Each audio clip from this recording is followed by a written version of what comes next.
Қазақ қоғамында білім әрқашан жоғары бағаланған. 19 ғасырдың екінші жартысында біздің жерлесіміз ұлы ағартушы Ыбырай Алтынсарин балаларды оқуға шақырды. Ыбырай Алтынсариннің арқасында қазақ мектебінде алғаш қоңырау соғылды.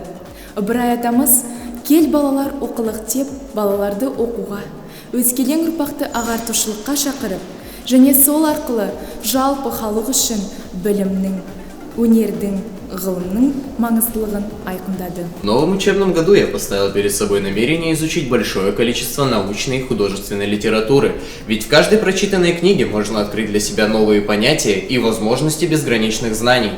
Каждый читающий человек понимает, что именно в учении свет.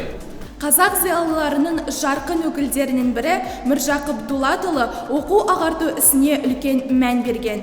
Ол ана тілі баланың бойына ананың ақ сүтімен дарып, тарихынан, өнеге ананың білімінен, халқынан даритынын жазған болатын. Бұл жаңа оқу жылы, бұл сенің жаңа мүмкіндіктерін, уақыт сенің қолында.